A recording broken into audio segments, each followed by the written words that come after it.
Hello दोस्तों। मेरे इस यूट्यूब चैनल में आपका बहुत बहुत स्वागत है। और मैं ये वीडियो हिंदी में भी रिकॉर्ड कर रहा हूँ राइट फैक्स सर्वर की, क्योंकि इस समय राइट फैक्स का उतना क्रेज़ नहीं है। और इसकी डिमांड है लेकिन इंजीनियर्स नहीं मिलते हैं। तो मैं सोचा कि इसको हिंदी भाषा में भी अपने हिंदुस्तान के लोगों के लिए इसको रिकॉर्ड करना चाहिए, ताकि जब उन्हें ज़रूरत पड़े तो कुछ ना कुछ यूट्यूब पे मिल जाए सीखने के लिए, समझने के लिए। वही मेरी कोशिश है। तो उम्मीद करता हूँ जो हिंदी वाले व्यूअर्स हैं वो वीडियो देखेंगे, समझेंगे, सीखेंगे। तो गाइस देखिए, सबसे पहले क्या होता है आपको समझना पड़ेगा फैक्स क्या होता है, फैक्स सर्वर क्या होता है। फैक्स तो आपने सुना होगा, जैसे कि हम ये फोटोकॉपी की दुकान पे जाते हैं, वहाँ पे फैक्स मशीन रहती है छोटी छोटी। ठीक है, तो वो एक डिजिटल डॉक्यूमेंट को डिजिटली ट्रांसफ़र करने के लिए इस्तेमाल होता है। तो क्या होता है जी, वो तो एक सिंगल के लिए हो गया, एक सिंगल डॉक्यूमेंट भेजने के लिए। उसके अलावा क्या होती है, बड़ी बड़ी कंपनियां, ज़्यादातर हिंदुस्तान में तो नहीं है लेकिन बाहर जो है वो लोग, उनका पूरा बिजनेस फैक्स के माध्यम से चलता है। ठीक है, वो पूरा फैक्स के थ्रू ही उनका कम्युनिकेशन होता है, डॉक्यूमेंट आते जाते हैं। तो इंडिया में उतना यूज़ नहीं करते हैं इसको, लेकिन बाहर बहुत ज़्यादा यूज़ होता है। तो आप लोगों को पता होना चाहिए, अगर कुछ अपॉर्चुनिटी आती है तो उस समय अगर आपको मालूम रहे तो बहुत अच्छी बात है। तो हम सबसे पहले देखेंगे कि फैक्स सर्वर क्या होता है। तो देखिए, फैक्स सर्वर वही है कि सर्वर क्या होता है, एक सेंट्रलाइज डिवाइस हो गई। ओके, जो सेंट्रली सारी चीज़ को मैनेज करता है। और फैक्स फैक्स भेजने का सर्वर, तो सर्वर के थ्रू हम फैक्स को भेजते हैं, उसको मैनेज करते हैं, तो वो हो गया फैक्स सर्वर। तो उसी का फंडामेंटल्स है। फंडामेंटल्स मतलब सारा हम ए से लेके जेड तक सीखेंगे, उसमें जितना मेरे से हो सके मैं बताऊंगा।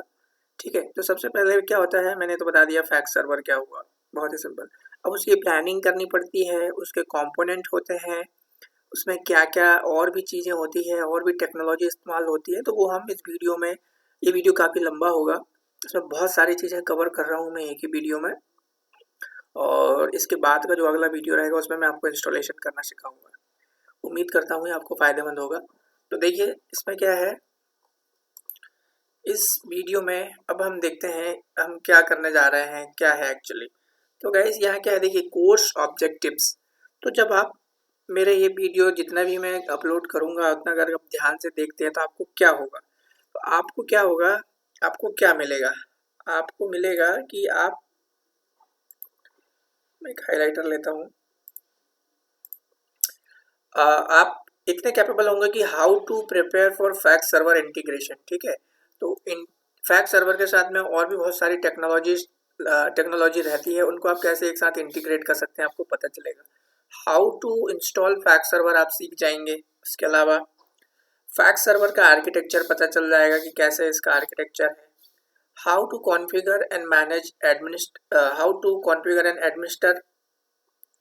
एडमिनिस्टर फैक्स सर्वर, आप इसको कैसे कॉन्फ़िगर करेंगे, कैसे इसको मैनेज करेंगे, एडमिनिस्टर करेंगे। ठीक है, वो सीख जाएंगे। इसके बाद में how to install and use physical client application, typical client application.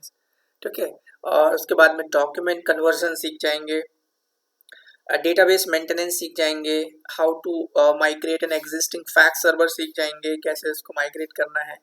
तो ये मेरा इंटेंशन है, इतनी सारी चीज़ें हैं, और भी ज़्यादा चीज़ें हैं, ये तो जस्ट की पॉइंट मैंने यहाँ पे लेके रखा हूँ। तो अब देखते हैं फैक्स सर्वर। फैक्स सर्वर की बात करते हैं तो फैक्स सर्वर क्या है सबसे पहले। So guys, fax server is a comprehensive network fax solution for, तो ये क्या है, एक कॉम्प्रहेंसिव नेटवर्क सॉल्यूशन है फॉर फैक्स के लिए। फैक्स का अगर हमारे पास कोई प्रॉब्लम आता है कि भाई मेरे को 25,000 फैक्स भेजने हैं एक दिन में, तो हम उसके लिए क्या है, फैक्स सर्वर का इस्तेमाल कर सकते हैं। या डेली मुझे 50,000 फैक्स भेजने हैं तो उसके लिए हम फैक्स सर्वर का इस्तेमाल कर सकते हैं। तो इसके लिए पूरा हमको आर्किटेक्चर इसका क्रिएट करना पड़ेगा, प्लेटफॉर्म क्रिएट करना पड़ेगा, इंफ्रास्ट्रक्चर। तो ये बेसिकली क्या है, एक कॉम्प्रहेंसिव नेटवर्क फैक्स सॉल्यूशन है। क्या है, फैक्स सर्वर। तो फैक्स के रिलेटेड अगर कोई भी हमको क्वेरी आती है तो हम फैक्स सर्वर के थ्रू उसको हेल्प कर सकते हैं। अब उसमें क्या कर सकते हैं, फैक्स क्रिएट कर सकते हैं, सेंड कर सकते हैं, रिसीव कर सकते हैं, और उनको मैनेज कर सकते हैं, और directly from the usage desktop computer. All fax server systems are comprised of this basic components. तो अब उसमें क्या है, बहुत सारी चीज़ें रहती है, एक फैक्स सर्वर से ही सारा काम नहीं हो जाता है, तो वो सब क्या होता है उसके कंपोनेंट बोला जाता है उनको। तो देखिए जैसे कि क्या हुआ, डॉक्यूमेंट इमेज फाइल्स, ओके। तो जितने भी फैक्स होते हैं वो इमेज के रूप में कन्वर्ट हो जाते हैं बाद में एज ए स्टोरेज, ठीक है। तो उसमें इमेज एक पार्ट हो गया, उसके बाद में एसक्यूएल डेटाबेस हो गया, उसके बाद में सर्वर साइड फैक्स सर्विसेज हो गई, और उसके बाद में फैक्स क्लाइंट प्रोग्राम हो गए।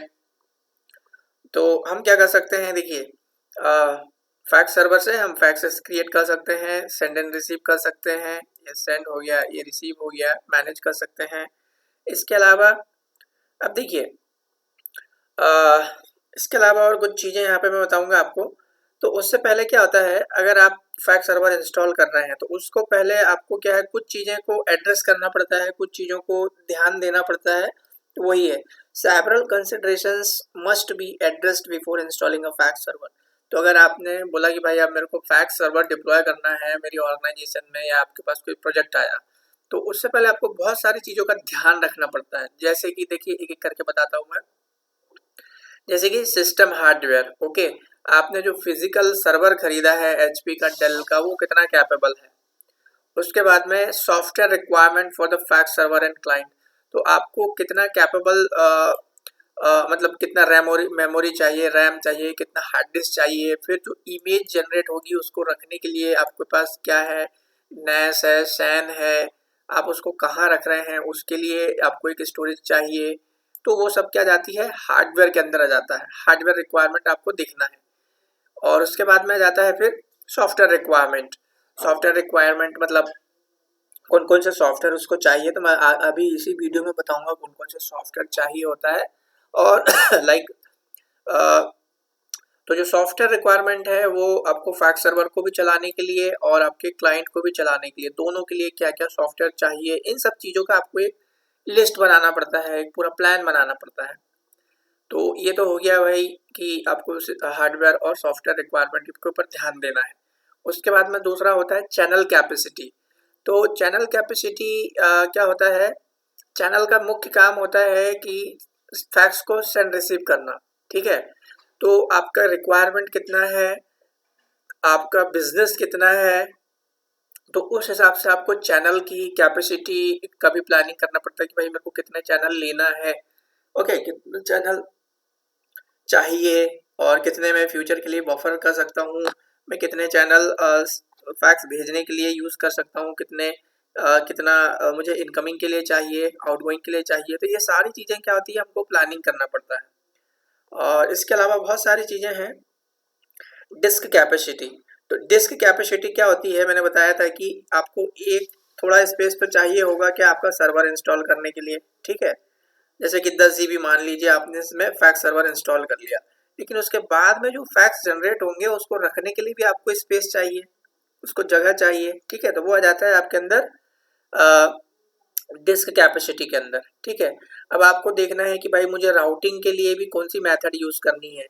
तो how inbound fax documents will be delivered to recipient, okay. तो यहाँ पे मैं बात कर रहा हूँ इनबाउंड फैक्सेस की। तो अब मेरे पास अगर फैक्स आ रहे हैं तो ये मेरे यूजर को कैसे डिलीवर होंगे, रिसिपेंट को, ठीक है। तो वो भी हमको देखना पड़ता है राउटिंग के लिए। और फोन लाइन हम क्या इस्तेमाल कर रहे हैं, ये सर्वर में क्या फोन लाइन लगा रहे हैं, लाइक कि हम ISDN ले रहे हैं, DID ले रहे हैं, PRI ले रहे हैं। तो वो सारी चीज़ें क्या होती है, हमको देखना पड़ता है, प्लानिंग करनी पड़ती है, ये सब कंसिडरेशन के अंदर आता है। तो मैं इनके बारे में भी इस वीडियो में डिस्कस करूंगा, ओके गाइस। आई होप कि ये आपको की जो आपकी रिक्वायरमेंट है एक सर्वर को डिप्लॉय करने से पहले को समझ में आ गया होगा। अब आगे बढ़ते हैं। तो देखिए फैक्स सर्वर इंटीग्रेशंस, तो इंटीग्रेशंस मतलब क्या हो गया, एक दूसरे को जोड़ना, इंटीग्रेट करना हो गया हो, ठीक है। जैसे कि ये फैक्स सर्वर है, इसके साथ दूसरी चीज क्या चाहिए मुझे कम्युनिकेशन के लिए, अगर एसक्यूएल चाहिए, ठीक है, एसक्यूएल सर्वर चाहिए, और दूसरी चीजें हो गई, तो उनको एक दूसरे को कम्युनिकेट कराना ताकि मेरा पूरा जो इंफ्रास्ट्रक्चर है वो बराबर काम कर सके, फंक्शनैलिटी प्रॉपर रहे। तो देखिए यहाँ पे fax server has the greatest number of certified, proven and built-in integration on the market. Okay, and these tight integrations and long-standing alliances provide user with significant and often seamless functionality. तो यहाँ पे देखिए हम बहुत सारी चीज़ों को integrate कर सकते हैं, जैसे कि देखिए with fax server organization can extend their existing business application to easily send and receive, route and manage user and application generated document. बहुत सारी चीज़ें हैं और फैक्स सर्वर के साथ में हम जैसे कि देखिए fax server seamlessly integrates with email, हम इसको ईमेल के साथ इंटीग्रेट कर सकते हैं। तो ईमेल डायरेक्टली आउटलुक से मैं फैक्स भेज सकता हूँ।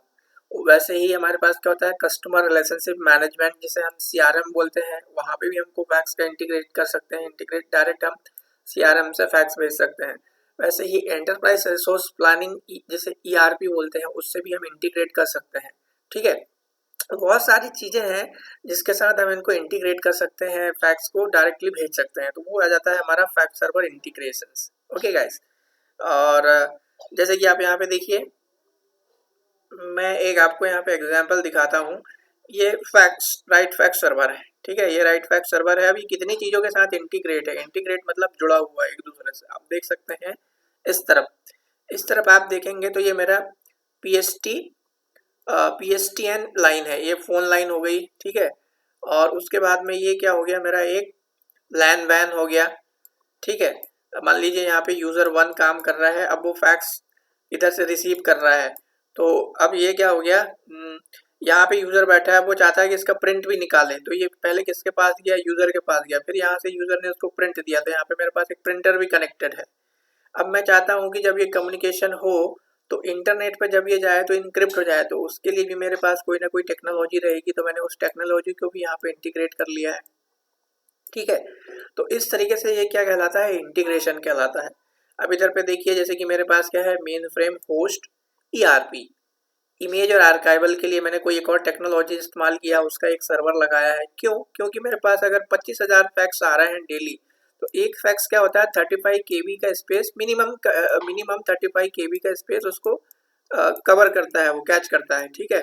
तो इस तरीके से अगर ज़्यादा पेजेस के फैक्स आए तो ये मेरे पास स्पेस ये ख़त्म होते जाएगा, 10 GB 10 दिन में ख़त्म हो जाएगा। तो उस कंडीशन में क्या होता है, कुछ आर्काइवल की हम टेक्नोलॉजी इस्तेमाल कर लेते हैं, तो उससे वो फैक्स क्या होता है कंप्रेस होते रहता है, कंप्रेस होते रहते हैं, आर्काइव होते रहते हैं, पुराने जो हमें चाहिए नहीं होते हैं। तो वो भी टेक्नोलॉजी में इंटीग्रेट कर सकता हूँ यहाँ पे। अब मेरे पास क्या है, एक आउटलुक के लिए हम एक्सचेंज सर्वर इस्तेमाल करते हैं मान लीजिए, तो वो भी मैं इंटीग्रेट कर लिया। तो डायरेक्टली मैं आउटलुक से भी फैक्स भेज सकता हूँ। और ऐसे यहाँ पे ये सीआरएम है, सीआरएम से भी भेज सकता हूँ। फिर इधर पे एक और मेरे पास एक और प्रिंटर लगा है कि भाई अगर इधर से कुछ आ रहा है, ठीक है, इधर से कुछ आ रहा है तो मैं उसको भी इधर प्रिंट निकाल सकूँ। तो ये सब क्या कहलाता है, ये इंटीग्रेशन कहलाता है, ठीक है। आई होप मैं इसको बड़े ही शुद्ध तरीके से, साफ तरीके से आपको बता रहा हूँ और समझाने की कोशिश कर रहा हूँ कि भाई ये सेटअप क्या होता है। क्योंकि मेरा यही इंटेंशन है कि चीज़ें क्लैरिटी के साथ मालूम होना चाहिए, क्योंकि जब तक क्लैरिटी के साथ मालूम नहीं होगी, कुछ पढ़ने का भी कोई मतलब नहीं है, सीखने का भी कोई मतलब नहीं है और ना सिखाने का मतलब है। तो उम्मीद है गाइस कि मैं बहुत ही सिंपल तरीके से आप लोगों के लिए डिलीवर कर रहा हूँ। अब आगे देखते हैं। ये तो हो गया integration. Fact server client applications, तो क्या होता है देखिए, सर्वर में क्या होता है, सर्वर एक सेंट्रलाइज होता है, ठीक है, ये सेंट्रलाइज हो गया।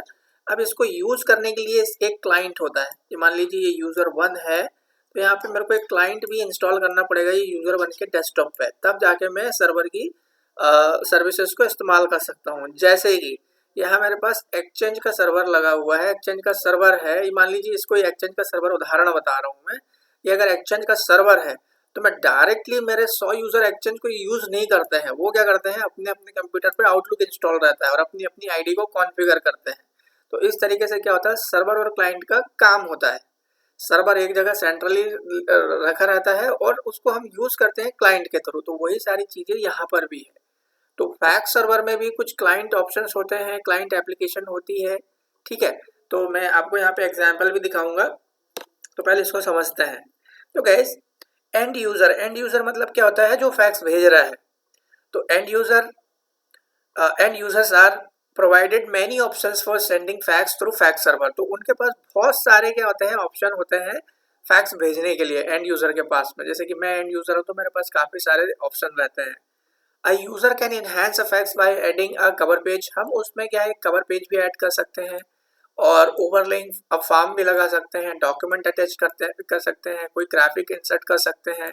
ओके, तो उसके लिए क्या है, देखिए अब कुछ मैं आपको यहाँ पे कुछ कॉमन इंटीग्रेशन दिखाता हूँ एप्लीकेशन जो क्लाइंट एंड पे हम यूज करते हैं।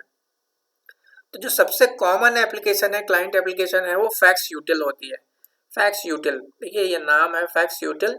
तो इसके थ्रू क्या करते हैं, ये एक डेस्कटॉप एप्लीकेशन है। तो इससे टू सेंड और रिसीव किया जाता है, हम इससे फैक्स को भेजते हैं और रिसीव करते हैं। ये उसका एक मैंने यहाँ पे आपको स्नैपशॉट दिखाया है।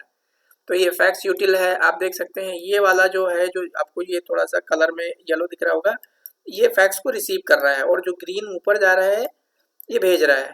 तो ये इनकमिंग आउटगोइंग फैक्स को इस तरीके से हम मैनेज करते हैं यहाँ पे। अब ये जो न्यू फैक्स दिख रहा है यहाँ पे, यहाँ से हम क्या होता है, न्यू फैक्स को भेजते हैं। तो जैसे कि मैं आपको दिखा देता हूँ, मेरे पास यहाँ पे फैक्स सर्वर भी मैंने सेटअप करके रखा है। मैं आपको इंस्टॉल करना, कॉन्फ़िगर करने, कैसे भेजते हैं वो सब बताऊंगा। उसके लिए आपको एक ही चीज़ करना है जो बहुत कम लोग कर रहे हैं, वो है चैनल को सब्सक्राइब। अगर चैनल को सब्सक्राइब नहीं करेंगे तो कैसे आपको अपडेट मिलेगा, कैसे सीखेंगे, ये तो भगवान ही जानता है। हम हमारा काम करते हैं बस। तो देखिए ये मैंने यहाँ पे एक फैक्स सर्वर पहले से इंस्टॉल किया है और भी वीडियोस अपलोड किए हैं मैंने उसके लिए, ठीक है। तो देखिए यहाँ पे जाता हूँ मैं, ये इमेज वगैरह है, ये सब बताऊंगा मैं आने वाले वीडियो में, इनको कैसे इस्तेमाल करते हैं, इन्हीं से इंस्टॉल करते हैं, कैसे इंस्टॉलेशन होता है। तो ये थोड़ा सा हैंग जैसे हो गया है।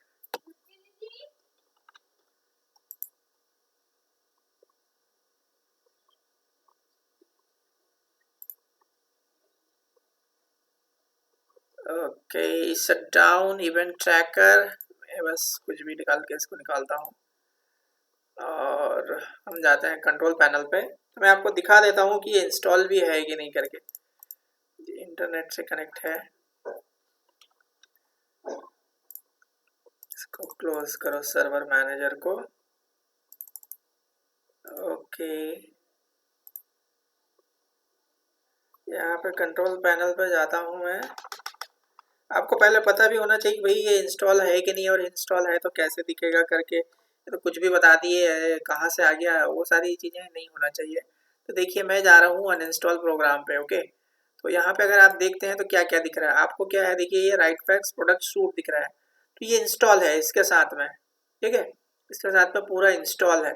अब जो इंस्टॉल हुआ है तो हमें क्या होता है, यहाँ पे राइट फैक्स करके एक फोल्डर जनरेट होता है, या तो ओपन टेक्स्ट करके। तो ये राइट फैक्स है, जब हम इसको एक्सपेंड करेंगे तो हमें यहाँ पे बहुत सारी चीज़ें दिखेंगी, जैसे कि आप देख पा रहे होंगे राइट फैक्स एंटरप्राइज मैनेजर। तो ये क्या होता है, ये सेंट्रलाइज मैनेज करने के लिए है, ठीक है।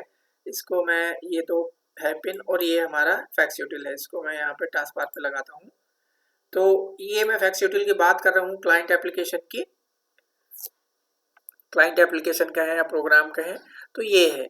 देखिए जहाँ अब ये क्या होता है, एंड यूज़र के सिस्टम पे रहता है। अब अगर उसको किसी एंड यूज़र को कोई फैक्स भेजना है तो वो यहीं से भेजता है, और ये रहता है right fax enterprise fax manager. तो यहाँ से हम सर्वर मैनेज करते हैं। अगर हमारे पास 50 सर्वर भी है तो हम उनको एक एक करके यहाँ ऐड कर लेते हैं। अब ये शायद सारी सर्विसेज डाउन है, मैंने जस्ट नाउ सर्वर को रीस्टार्ट किया, ऑन किया हूँ। तो स्टार्ट ऑल सर्विसेज कर लेते हैं। तो जब तक ये सर्विस ऑन नहीं रहेगी आपको इधर पे एरर आते रहेंगे। यहाँ पे कुछ नहीं आएगा, यहाँ पे कुछ नहीं आएगा। और राइट फैक्स एडमिनिस्ट्रेटर की रिस्पॉन्सिबिलिटी है कि यहाँ रेड कुछ नहीं होना चाहिए, ऑलवेज ग्रीन दिखना चाहिए, कुछ भी रेड नहीं होना, ठीक है। तो जैसे कि ये सर्विसेज अप हो गई हैं सब। अब हम यहाँ पे देखते हैं, तो मैं यहाँ क्या करता हूँ, सर्वर, इसका आईपी एड्रेस मुझे भी नहीं मालूम, ध्यान नहीं क्या है। तो हम क्या करते हैं, अच्छा बिन वन वीक करके भी उसका नाम लिख के भी हम ओपन कर सकते हैं। देखिए ये आ गया अभी। तो यहाँ से अगर मेरे को कोई फैक्स भेजना है तो अभी मैं यहाँ पे चला जाऊँगा, न्यू फैक्स करूँगा। अब यहाँ पे देखिए, यहाँ पे बिलिंग का भी हम कोई अकाउंट है या कोई मैटर है वो यहाँ पे हम अटैच कर सकते हैं। कोई कमेंट लिखना है यहाँ पे हम कोई कमेंट लिख सकते हैं। कन्वर्जन करना है कि जैसे कि क्रिएट अ पीडीएफ इमेज और यूज फॉर्म और बहुत सारी चीज़ें हैं, सेंडिंग, ओके। इसको हम क्या है कुछ यू सर्टिफाइड डिलीवरी, तो इनके बारे में आपको मैं आगे बताऊंगा। यहाँ पे जस्ट मैं आपको एक बेसिक आइडिया दे रहा हूँ, जैसे कि आप यहाँ पे क्या कुछ अटैच करना चाहते थे, यहाँ पे आप अटैच भी कर सकते हैं, ठीक है। यहाँ मैसेज लिख सकते हैं, यहाँ आपको फैक्स नंबर देना पड़ता है और यहाँ पे उसका नाम लिखना पड़ता है रिसिपेंट का। तो ये हम क्या है डेस्कटॉप एप्लीकेशन से करते हैं, जिसे हम फैक्स यूटिल बोलते हैं। तो इसके अलावा और भी सारी चीज़ें हैं, और भी एप्लीकेशन है। आई होप कि आपको क्लाइंट ऑप्शन पता पड़ गया होगा फैक्स यूटिल का। आप आगे देखते हैं, इसमें आगे है guys print to fax, okay. ये भी इस्तेमाल कर सकते हैं हम प्रिंट टू फैक्स। उसके बाद में अब यहाँ पे क्या है, faxing from document by choosing to print to a fax server printer, तो ये ज़्यादा उतना यूज में नहीं होता है, ओके। और उसके बाद में हम आउटलुक एडवांस एक्सटेंशन भी इस्तेमाल कर सकते हैं, ठीक है। और लूडस नोट्स भी होता है। उसके बाद में अदर एसएमटीपी क्लाइंट भी होते हैं। उसके बाद में हमारे पास वेब यूटिलिटी भी है, जैसे ये हमारे पास फैक्स यूटिल है, वैसे वेब यूटिलिटी भी इस्तेमाल कर लेते हैं। और इंटरप्राइज फैक्स मैनेजर, ये इंटरप्राइज फैक्स मैनेजर मैंने आपको बताया कि हम इसको सर्वर को मैनेज करने के लिए हम यहीं से यूज़र क्रिएट करते हैं, यहीं से सर्विसेज को मैनेज करते हैं। तो ये सेंट्रलाइज होता है, ठीक है, सेंट्रलाइज सर्वर को मैनेज करने के लिए। और फैक्स यूटिल क्या होता है, डेस्कटॉप कंप्यूटर से फैक्स को सेंड एंड रिसीव करने के लिए। तो ये जो फैक्स सर्वर है इसको एडमिनिस्ट्रेटर द्वारा कंट्रोल किया जाता है, मैनेज किया जाता है, ओके गाइस। एंड उसके बाद में मैं क्या बता रहा था, वेब यूटिल। वेब यूटिल क्या होता है, जैसे हम इंटरनेट एक्सप्लोरर पे क्रोम में फेसबुक चलाते हैं, व्हाट्सएप चलाते हैं, वैसे ही हम क्या है इसको एक्सेस कर सकते हैं, ये फैक्स यूटिल को। फैक्स यूटिल को बोले या फिर इसका इंटरफेस जहाँ से फैक्स को सेंड एंड रिसीव करना होता है। तो मैं वो भी दिखा देता हूँ आपको। जैसे कि मेरे पास ये इंटरनेट है, इंटरनेट एक्सप्लोरर है। अब मैं चाहता हूँ ये फैक्स यूटिल इस्तेमाल नहीं करना चाहता, तो मैं यहाँ क्या कर सकता हूँ, यहाँ पे देखता हूँ मैं HTTPS पे लग रहा है कि नहीं लग रहा, इसका rf.com है, राइट फैक्स यूजर्स करके अगर हम इसकी URL देते हैं तो यहाँ पे हमको वेब पेज ओपन होना चाहिए। मेरा डोमेन है राइट rf.com, देखते हैं उससे आ रहा है नहीं आ रहा। तो यहाँ पे कुछ एरर्स आ गया, ये कुछ दूसरी जगह चले गया, कोई बात नहीं। अब मैंने सब कुछ सही लिखा कि नहीं, RIGST राइट फैक्स यूजर्स, ये सही है। और इसके बाद में मुझे क्या देखना है, fr.com लिख दिया मैंने कि ये rf.com है, rf। इसको क्लोज करते हैं, पेज कैन नॉट फाइंड, फिर से देखता हूँ, https rf.com, मेरा कंप्यूटर का .com / राइट फैक्स यूजर्स कहीं है, सही है। देखते हैं अगर ये नहीं आया है तो क्या है, शायद हमारा वेबसाइट कॉन्फ़िगर ना हो। तो इस कंडीशन में क्या कर सकते हैं, जैसे मैं आपको एग्जांपल दिखा रहा हूँ अभी, ठीक है। इस कंडीशन में आप क्या कर सकते हैं, यहाँ पे लोकल होस्ट दे सकते हैं, जैसे ये लिखा है local host HTTPS local host right fax users, ठीक है। इसको देंगे आप तो यहाँ पे आपको यहाँ पे इसका पेज आ जाएगा। और अगर आपका यूज़र क्रिएट है बराबर, तो आप यहाँ पे उसको इंटरफेस मिलेगा लॉगिन करने के लिए। तो देखिए यहाँ पे क्या आ रहा है, the requested resource could not be found, तो सो डिटेल कर दीजिए आप, नॉट फाउंड ओके कर दीजिए। अब देखिए यहाँ पे आ रहा है आपको फैक्स यूटिल वेब। अब यहाँ पे वेब पे लॉगिन कर सकते हैं। उसके बाद में वेब एडमिन मतलब ये क्या हो गया, मेरे को ये वाला जो right fax enterprise fax manager है वो मैं वहाँ पे वेब से भी काम कर सकता हूँ। तो अगर हमको फैक्स यूटिल पे लॉगिन करना है तो आप ये वाला क्लिक कर लेंगे हम।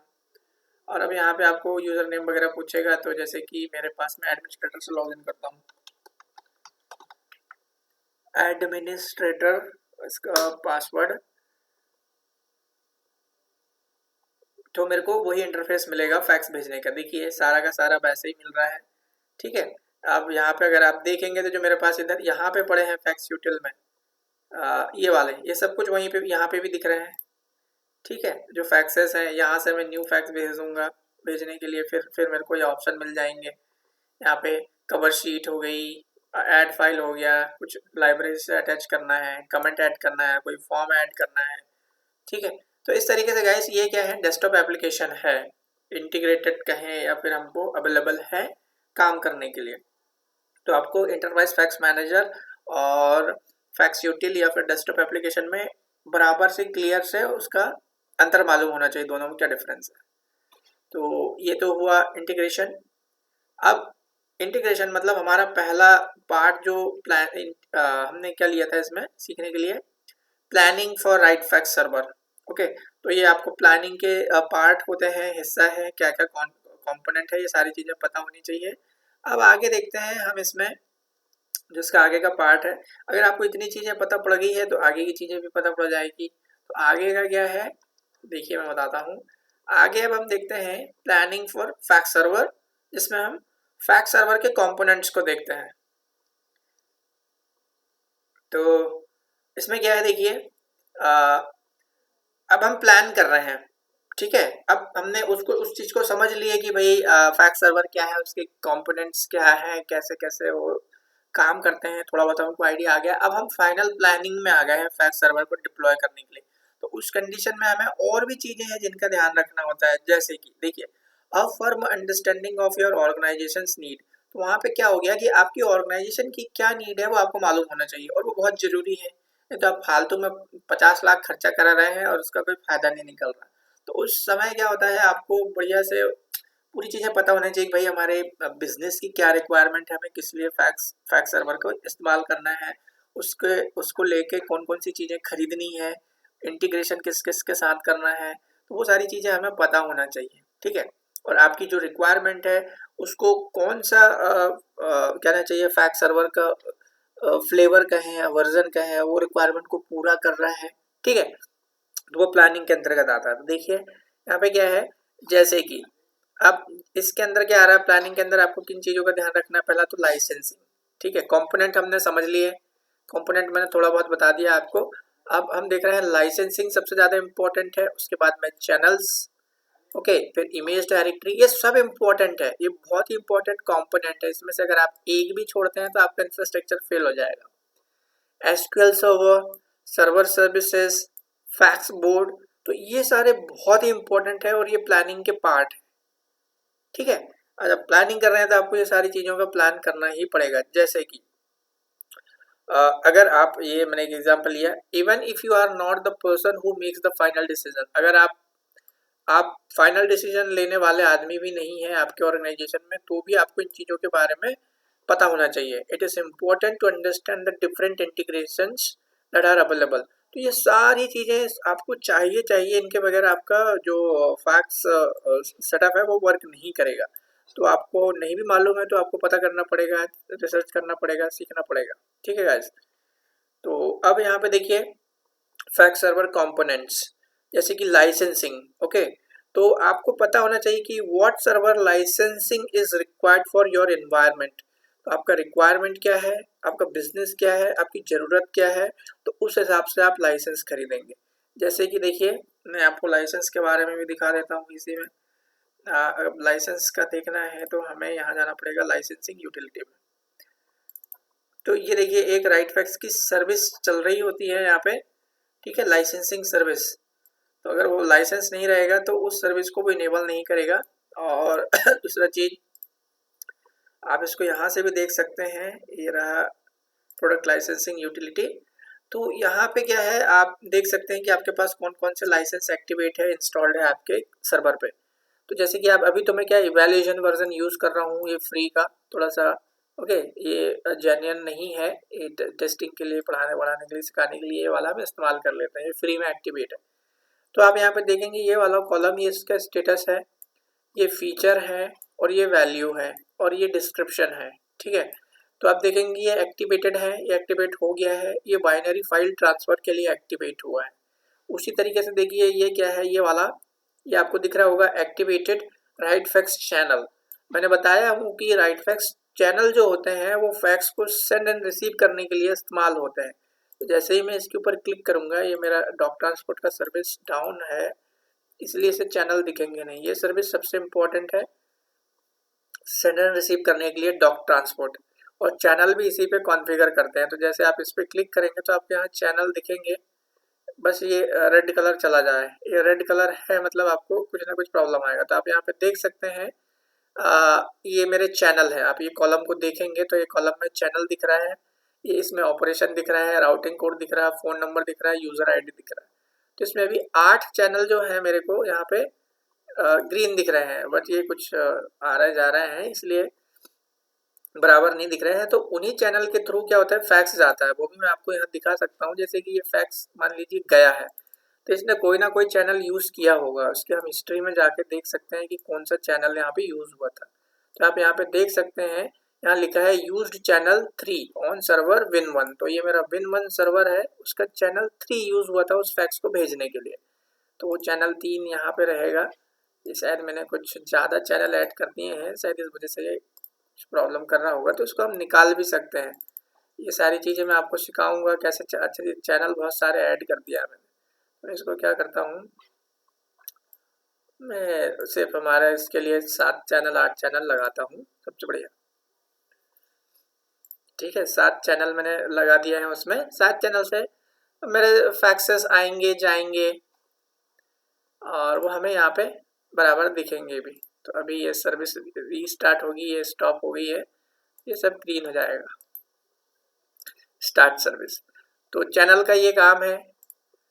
ठीक है, तो उस तरीके से हमको क्या है, लाइसेंस को भी देखना पड़ता है, क्योंकि हम ज़बरदस्ती पैसा खर्चा भी नहीं करेंगे। उसके बाद में क्या हो गया, चैनल्स। मैंने चैनल्स भी बता दिया कि भाई आपका प्रोजेक्टेड फैक्स का वॉल्यूम कितना है, आपके कितने फैक्स आ रहे हैं जा रहे हैं, उस हिसाब से आप चैनल की प्लानिंग करिए। और उसके बाद में आ गया इमेज डायरेक्टरी। इमेज डायरेक्टरी क्या होता है, जितने भी फैक्सेस होते हैं वो इमेज के रूप में स्टोर होते हैं। तो आपको इसके लिए अलग से स्पेस प्लानिंग करनी पड़ती है कि स्टोरेज लोकेशन प्लान करना पड़ता है कि भाई ये सब कहाँ जाके स्टोर होगा। ठीक है, तो ये भी आपका एक कंपोनेंट है और प्लानिंग का हिस्सा है। और फैक्स बोर्ड भी आपको देखना पड़ता है, या फिर आप क्या बिना फैक्स वाली टेक्नोलॉजी इस्तेमाल कर रहे हैं, जैसे voice over IP. Voice over IP है तो आप वहाँ पे फैक्स ओवर आईपी कॉन्फ़िगर कर सकते हैं। नहीं तो पहले क्या होता था, फैक्स बोर्ड इस्तेमाल करते थे। फैक्स बोर्ड क्या होते थे, PCI card, basically external PCI card होते थे, वो लगा लेते थे। तो उसके लिए भी काफ़ी चैलेंजेस थे। आपका जो सर्वर हो सर्वर चाहिए, उसमें पीसीआई स्लॉट होना चाहिए, वो सपोर्टेबल होना चाहिए। तो बहुत सारे पंगे थे, लेकिन अब टेक्नोलॉजी ये आ गई है कि बोर्ड को रिमूव कर दिया गया है। लेकिन क्या है, कुछ पुराने सेटअप है या कुछ है तो उस जगह पे हम कुछ नहीं कर सकते, जो चल रहा है उसको चलाना पड़ता है। ठीक है गैस। उसके बाद में आती है फैक्स सर्वर सर्विसेज। तो ये सर्विसेज बहुत इंपॉर्टेंट होती है। ठीक है, तो अब फैक्स सर्विसेज का क्या है, जैसे कि मैंने अभी ये बताया, इसमें ये जो था ये सब सर्विसेज है। अब देखिए मैं यहाँ देखता हूँ तो देखिए ये चैनल आ गए मेरे। ठीक है, 7 चैनल यहाँ पे। अब जिस सर्विसेज की बात कर रहे हैं हम, तो मैं बोर्ड का भी बता देता हूँ यहाँ पे। अब ये चल गया है तो वो बोर्ड आता है, ये डॉक ट्रांसपोर्ट पे कॉन्फ़िगर करना पड़ता है। ठीक है, ये चैनल की जगह में। तो अभी देखिए ये बोर्ड जैसा ही है, और मैं इसको, आप यहाँ पे देखें तो ये बोर्ड जैसी टेक्नोलॉजी है, इसी के थ्रू हमारा कम्युनिकेशन होगा, फैक्स का आना जाना होगा। तो इसके अगर हम कॉन्फ़िगर में जाते हैं तो इसको एडवांस नेक्स्ट में जाएंगे, देखते हैं यहाँ क्या आ रहा है।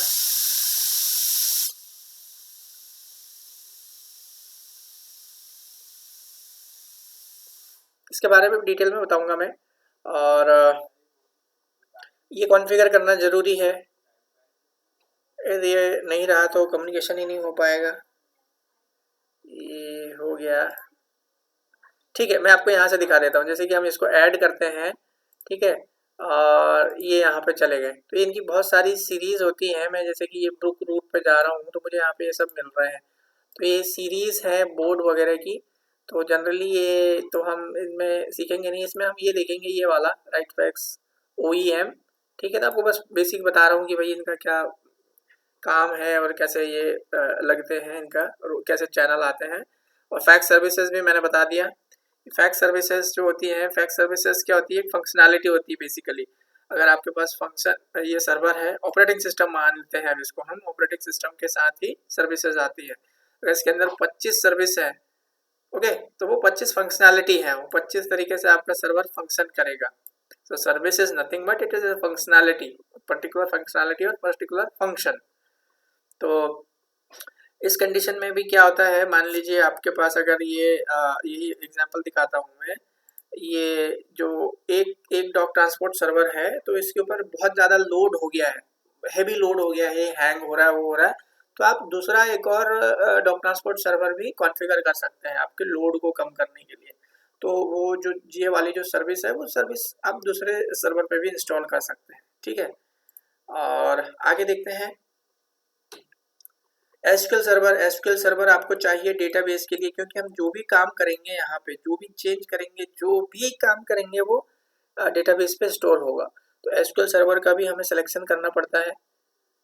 अब इसके बाद में जो अगली चीज़ है वो है चैनल कैपेसिटी को कैसे प्लान करेंगे, क्योंकि मैंने अभी बताया भाई कि आपको चैनल भी देखना है आपकी रिक्वायरमेंट के हिसाब से, तो उसको कैसे प्लान करते हैं, ठीक है। तो उसके लिए क्या होता है, देखिए सिंपल सा है।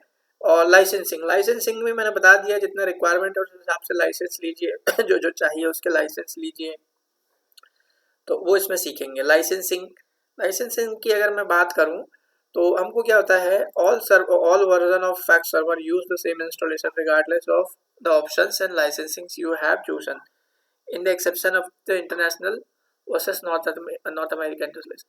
सो इसमें ये है कि क्या होता है, देखिए all version of fax server, जितने भी वर्जन है फैक्ट सर्वर के, वो सेम तरीके से इंस्टॉल होंगे, ठीक है। और आपने क्या लाइसेंस लिए हैं वो ज़रूरी नहीं है, लेकिन आपको इंस्टॉलेशन के टाइम पे आपको लाइसेंस देना पड़ेगा, इंफॉर्मेशन देनी पड़ती है लेकिन इंस्टॉलेशन सेम रहेगा। ये कुछ एक्सेप्शन हो सकता है कि नॉर्थ अमेरिका में इंस्टॉलेशन का प्रोसेस कुछ अलग हो, ठीक है। तो during the final stages of the install, you are required to enter the license information of services. तो आप जो लाइसेंस लेंगे उसमें आपको सर्विसेज रहेगी कि भाई आप इस लाइसेंस को यूज़ करेंगे तो आपको ये सर्विस एक्टिवेट होंगी। तो जब आपका इंस्टॉलेशन चल रहा होता है, आपको लाइसेंस देना होता है, उसको एक्टिवेट करना होता है, तो वही सारी सर्विसेज फंक्शनैलिटी उस सर्वर के ऊपर इनेबल हो जाती है, एक्टिवेट हो जाती है, ठीक है गाइस। एंड आप ये पहले प्लान करके ही लाइसेंस परचेज करेंगे कि आपकी रिक्वायरमेंट क्या है। आई होप ये बहुत ही क्लियर है, इसमें कोई डाउट नहीं होना चाहिए। अब आगे देखते हैं। अब देखिए यहाँ पे क्या है, कुछ कॉमन लाइसेंसिंग ऑप्शन होते हैं, जैसे कि अगर हमारे पास एक हो गया बिजनेस सर्वर, ओके, और भी अलग अलग हैं सर्वर, जैसे बैक ऑफिस सर्वर हो गया, बिजनेस सर्वर हो गया, एंटरप्राइज सर्वर हो गया और एंटरप्राइज सूट हो गया। तो ये तीन वैरायटी अगर हम मानते हैं, और ये जो है बिजनेस सर्वर की बात करें तो ये नॉन एंटरप्राइज एनवायरनमेंट के लिए है, नॉन एंटरप्राइज एनवायरनमेंट के लिए। तो इन सब में क्या है, अलग अलग आप लाइसेंस इंस्टॉल कर सकते हैं, सबकी फंक्शनैलिटी अलग अलग है, सर्विसेज अलग अलग हैं, तो वो भी मैं आपको बता देता हूँ इसी में। तो देखिए यहाँ पे क्या है, अगर हम बिजनेस सर्वर की बात करते हैं, तो बिजनेस सर्वर में क्या है, हमको अनलिमिटेड यूज़र हम क्रिएट कर सकते हैं, और उसमें सिर्फ हम अप टू 30 चैनल इस्तेमाल कर सकते हैं, और इसी के साथ साथ में हम रिमोट डॉक ट्रांसपोर्ट सर्वर को इंस्टॉल नहीं कर सकते, ठीक है। ये सपोर्ट ही नहीं करता है। इसके बाद में अगला सर्वर देखते हैं, एंटरप्राइज सर्वर। एंटरप्राइज सर्वर अगर हम लेते हैं वर्जन, उसमें क्या है, फिर से हमें अनलिमिटेड यूज़र मिलेंगे, लेकिन हमको यहाँ पे क्या है, चैनल ज़्यादा मिल गए, यहाँ पे 1024 चैनल मिल जाएंगे हमको। और इसमें क्या है, रिमोट डॉक ट्रांसपोर्ट सर्वर को हम इंस्टॉल कर सकते हैं। तो ये रिमोट डॉक ट्रांसपोर्ट सर्वर क्या है मैं अभी बताऊंगा आपको आगे स्लाइड में। अब इसी के बाद में अगर हम नेक्स्ट वर्जन को जाते हैं, ठीक है, नेक्स्ट वर्जन इस्तेमाल करते हैं, तो यहाँ पे हमको क्या है, अनलिमिटेड यूजर्स, फिर और यहाँ पे फिर 1024 चैनल। इसके अलावा हमको क्या है, ये रिमोट डॉक ट्रांसपोर्ट सर्वर भी सपोर्ट करता है। साथ ही साथ में इसमें क्या है, हम additional add on module such as exchange और लूटस को भी इंस्टॉल कर सकते हैं, और इसकी क्या कहते हैं, इंक्लूड कर सकते हैं, या फिर ये इंक्लूड रहता है, इंक्लूड्स लाइसेंसिंग फॉर। तो ये ऑलरेडी इंक्लूड कर रहा है, कह रहे हैं includes licensing for additional add on, जैसे कि एक्सचेंज हुआ, लूटस नोट्स हुए। तो अभी आपको देखना है कि भाई आपकी रिक्वायरमेंट क्या है। अगर आपको एक्सचेंज वगैरह से इंटीग्रेट करना है तो आप इसके लिए जाएंगे, नहीं तो आप ये वाला भी खरीद सकते हैं। तो ये डिपेंड करता है आपकी रिक्वायरमेंट क्या है। ठीक है गाइस, तो ये सब आता है किसके अंदर, लाइसेंसिंग के अंदर। इसके बाद में अब देखते हैं हम अगला, चैनल्स।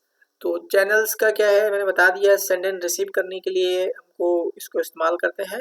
अब इसको कैलकुलेट करने के लिए एक फॉर्मूला होता है, तो फॉर्मूला मैं आपको दिखा देता हूँ। जैसे कि आपका कैलकुलेशन मान लीजिए आप 60 पेज एक घंटे में भेज रहे हैं, मतलब एक मिनट में आपका एक पेज जा रहा है। मान लीजिए आपका कुछ सिनेरियो है, देखिए यहाँ पे लिखा है वन चैनल कैन सेंड और रिसीव अप्रोक्सीमेटली वन पेज पर मिनट। तो अगर हम इसके अकॉर्डिंग जाते हैं तो कैलकुलेशन क्या होगा, 60 पेज एक घंटे में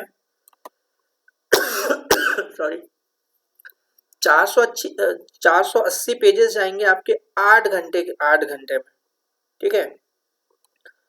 उसके बाद में 1440 पेज जाएंगे 24 घंटे में।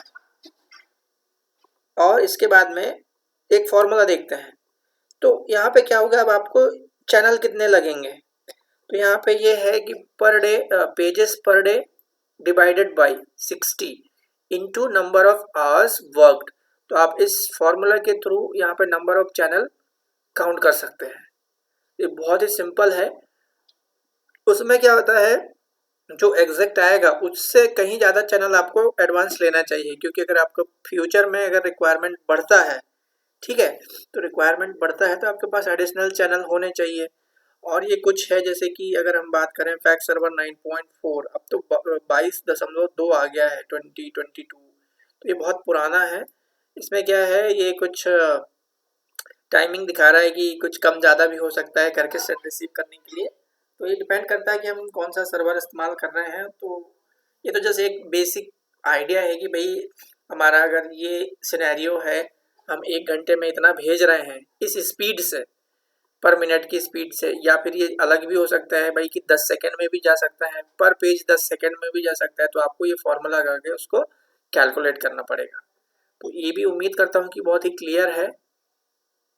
आगे देखिए, अभी आपने ये फॉर्मूला से कैलकुलेट कर लिया, उसके बाद में भी आपको क्या है, कुछ चीज़ों का ध्यान रखना पड़ता है। जैसे कि देखिए, how many total faxes does your organisation sends and receive. तो आपका ऑर्गेनाइजेशन कितना फैक्स भेज रहा है, रिसीव कर रहा है, ठीक है। मोर फैक्सेस, अभी ज़्यादा फैक्स रहेंगे तो उसको ज़्यादा टाइम लगेंगे। Even if total pages are equal, अभी उसमें क्या है, जो टोटल पेज है भले ही वो बराबर हो, लेकिन अगर फैक्स ज़्यादा है तो टाइम ज़्यादा लगेगा।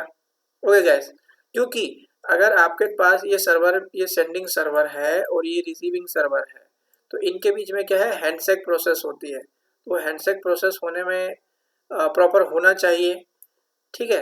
तो इस चीज़ को आपको मालूम होना चाहिए कि ये हैंडशेक प्रोसेस पे काम करता है, कि भाई मैं इधर से भेज रहा हूँ, आपके पास कैपेबल है कि नहीं है, अभी इधर पे चैनल उसको रिसीव करने के लिए अवेलेबल है कि नहीं है, वो सारी चीज़ें भी कंसिडरेशन में आती है यहाँ पे। ओके, उसके बाद में how many extra channels are required for receiving faxes. तो इसका मतलब ये है कि मान लीजिए आपने यहाँ पे फैक्स सर्वर लगाया, तो इसमें आपके पास 10 चैनल है, तो क्या आपने 5 सेंड के लिए लगाया है, सेंडिंग के लिए, और 5 रिसीविंग के लिए, तो वो आपको देखना है, ये सारी प्लानिंग करनी पड़ती है। ओके गैस, एंड अगर ऐसा नहीं है तो यहाँ पे क्या होगा, प्रॉब्लम होगा। फॉर एग्जांपल आपने यहाँ पे 10 चैनल है, ठीक है, ये 10 चैनल है, 10 के 10 ऑक्यूपाई कर लिया है रिसीव करने के लिए, तो आप सेंड कहाँ से करोगे। तो इस कंडीशन में आप 2 चैनल यहाँ पे रख सकते हैं सेंड करने के लिए। तो ये कॉन्फ़िगर हम कहाँ करते हैं, चैनल की प्रॉपर्टी पे करते हैं। जैसे कि मैं दिखाता हूँ, ये डॉक ट्रांसपोर्ट है, ये चैनल है सॉरी। तो यहाँ पे देखिए इसकी कैपेसिटी क्या है, चैनल 0 की, मैंने लिखा हूँ बोथ, मतलब सेंड एंड रिसीव दोनों कर सकता है। तो मैं यहाँ पे इसको चेंज भी कर सकता हूँ सिर्फ डायल करने के लिए, ठीक है। इसको अगर हम यहाँ से करेंगे तो ये मेरा चैनल 0 डायलिंग में चला जाएगा। अब हम यहाँ देखेंगे तो ये चेंज नहीं हुआ, स्टेटस इसका चेंज हो जाएगा। तो ऐसे करके हम इसको कॉन्फ़िगर कर सकते हैं हमारी ज़रूरत के हिसाब से। यहाँ सर्विसेज पे जाएंगे, अब सर्विस रीस्टार्ट करना पड़ेगा मेरे को, तो मैं रीस्टार्ट नहीं कर रहा हूँ उसको। तो ये रहता है कि हम उसको चैनल को किस पर्पज़ के लिए इस्तेमाल कर रहे हैं, ठीक है। तो इसको हम बोथ कर देते हैं। अभी ये सारी हमको देखना पड़ता है, और ये सारी चीज़ें आप देख सकते हैं। मैंने बहुत सारा यहाँ पे चीज़ें लिया हूँ कि भाई अगर आपके पास पीक आर आ रहा है, जैसे मान लीजिए आपकी रिक्वायरमेंट 12 से 2 बजे बहुत ज़्यादा फैक्स आ रहे हैं, तो उस कंडीशन में आप क्या करोगे? उस कंडीशन में क्या करोगे, आपको दूसरा सर्वर लगाना पड़ेगा, ठीक है, अगर आप उसमें चैनल नहीं रहेंगे तो ये सारी चीज़ें हमको देखना पड़ता है। अब देखिए यहाँ पे ये आ गया कंसिडरेशन कि अगर आपके पास जो लाइन आपने इस्तेमाल कर रहे हैं वो कैपेबल नहीं है, तो आप वहाँ पे फैक्स बोर्ड अगर इस्तेमाल कर रहे हैं, वहाँ समस्या आ रही है, तो आप क्या करते हैं, फैक्स ओवर आईपी चले जाएंगे, ठीक है। सबकी अलग अलग फंक्शनैलिटी है। और अब यही चीज़ें अब यहाँ पे मैंने नोट में लिखा हूँ कि जैसे कि भाई आपका रिक्वायरमेंट 24 चैनल का है, ठीक है, मान लीजिए आपने 24 चैनल लिए हैं और आपके पास इनबाउंड और आउटबाउंड दोनों है, तो आप पूरे के पूरे 24 चैनल को आउटबाउंड के लिए ना लगाएं। कुछ चैनल आपके लिए क्या है, आपको इनबाउंड के लिए रखना पड़ेगा, क्योंकि आप अगर इनबाउंड कॉन्फ़िगर नहीं करेंगे तो वो आपको फैक्स आएंगे ही नहीं, और ये सब बिजी दिखेंगे, तो आपको ये कॉन्फ़िगर करते टाइम ध्यान भी रखना है। ये नोट है, ठीक है, आप पढ़ सकते हैं, यहाँ पे बहुत सारी चीज़ें। और इसके बाद में अगला चीज़ हम जो सीखेंगे वो है इमेज डायरेक्टरी। इमेज डायरेक्टरी क्या है और डिस्क प्लानिंग कैसे करना है। तो गाइस देखिए, अगर यहाँ पे फिर मैं बताता हूँ कि अगर हम इसकी प्लानिंग कर रहे हैं तो हमारा जो इमेजेस हैं वो एक डायरेक्टरी क्रिएट करता है राइट फैक्स, इस फोल्डर के अंदर इमेज डायरेक्टरी क्रिएट होती है, ठीक है। और जो हमारा क्या है, जो एवरेज फाइल होती है इमेज की, वो होती है 35 KB पर फाइल, जो मिनिमम है, इतना मिनिमम हो सकता है, इससे ज़्यादा भी हो सकता है, लेकिन ये मिनिमम इतना इतना स्पेस लेगी ही लेगी। तो इसके लिए हमें क्या है, ड्राइव होना, तब जाके वहाँ पे स्टोर होगा, वो फुल नहीं रहना, ठीक है। अगर फुल रहा तो वो स्टोर ही नहीं होगा, तो फिर हमें फ्यूचर रेफरेंस के लिए कुछ डेटा ही नहीं मिलेगा। तो इसको भी कैलकुलेट करने का हमारे पास क्या है, एक एग्जाम्पल है यहाँ पे। तो यहाँ पे देखिए, जैसे कि हार्ड डिस्क चाहिए, तो आप हार्ड डिस्क कैसे कैलकुलेट करेंगे, number of pages per day, आपका कितने number of pages per day है, into number of days stored into 35 KB।